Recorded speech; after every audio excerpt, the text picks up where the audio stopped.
اہل حدیث کہلانے والوں کے ایک مولوی عبدالرحیم مکھوی شاہ نام کا ایک مولوی تھا، اس کے ساتھ مظہر اعلیٰ حضرت شیر بیشہ اہل سنت کا مناظرہ ہوا، اور اس کے بعد مظہر اعلیٰ حضرت نے فرمایا تمہارا دعویٰ یہ ہے کہ جو قرآن میں ہوگا ہم وہی مانیں گے، جو حدیث میں ہوگا ہم وہی مانیں گے، اس کے علاوہ نہیں مانیں گے۔ تو مظہر اعلیٰ حضرت شیر بیشہ اہل سنت نے فرمایا کہ مجھے یہ بتاؤ، قرآن میں تو آیا ہے انما حرم علیکم المیتۃ والدم ولحم الخنزیر، اللہ تبارک و تعالیٰ نے مردار کو اور خون کو اور لحم الخنزیر، خنزیر کے گوشت کو حرام فرما دیا۔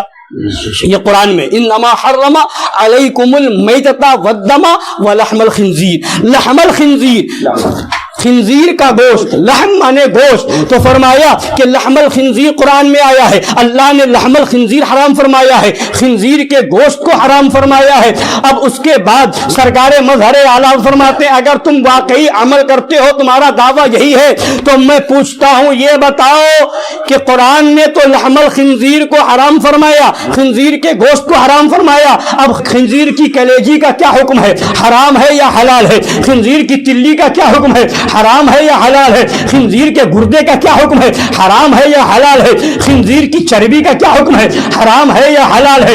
اگر حرام کہتے ہو تو لاؤ کوئی ایک آیت یا پھر لاؤ کوئی ایک حدیث کہ کہیں بتایا گیا ہو کہ خنزیر کی چربی حرام ہے، خنزیر کا گردہ حرام ہے، خنزیر کی تلی حرام ہے، خنزیر کی کلیجی حرام ہے، خنزیر کا پھیپڑا حرام ہے، لحم کے علاوہ، گوشت کے علاوہ اور چیزوں کے بارے میں۔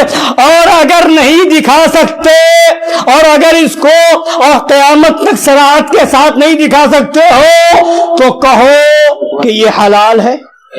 حرام نہیں دکھا سکتے تو کہو کہ یہ حلال ہے، اور اگر حلال کہتے ہو تو پہلے کھاؤ پھر مناظرہ کرو، پہلے کھاؤ پھر مناظرہ کرو تاکہ سمجھ میں تو آئے کہ پکے غیر مخلد ہو، پکے غیر مخلد ہو۔ اور اس کے بعد فرمایا ایک جانور ہے جس کو جو ہے گو کہا جاتا ہے، گو اردو میں کہتے ہیں اور عربی میں غالباً اس کو بضلہ یا کچھ ایسے کہتے ہیں۔ فرمایا کہ اس ایک جانور جو پایا جاتا ہے جنگلوں میں، اس کے بارے میں صحابہ کرام میں اختلاف ہے، بعض صحابہ کرام اس کو حلال جانتے ہیں، بعض صحابہ کرام اس کو حرام جانتے ہیں۔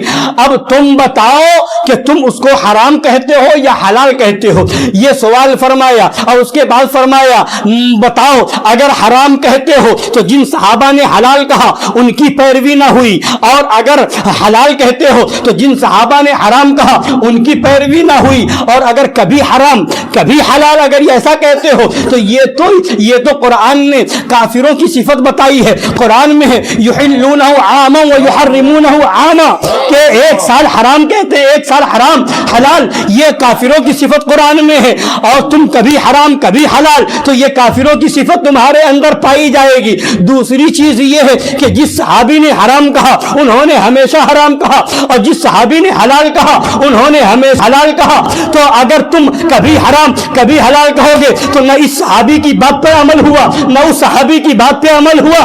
اب بتاؤ تم کیا کہتے ہو؟ اگر تم یہ کہو کہ ایک ہی وقت میں وہ چیز حلال بھی ہے حرام بھی ہے تو ایسا ہو ہی نہیں سکتا کہ ایک وقت میں ایک چیز حلال بھی ہو اور حرام بھی ہو۔ تو اب بتاؤ تم عمل کیسے کرو گے؟ حدیث پہ عمل کر کے بتاؤ، اب قرآن پہ عمل کر کے بتاؤ۔ اور اگر تم یہی کہتے ہو تمہارا دعویٰ یہ ہے کہ قرآن میں اور حدیث میں ہوگا وہی ہم کریں گے اس کے علاوہ نہیں، تو مجھے بتا دو کتے کے بارے میں کیا حکم ہے؟ لاؤ صراحت کے ساتھ کوئی آیت نازل ہوئی ہو تو مجھے بتا دو۔ حضرت گرامی پتہ کیا چلا؟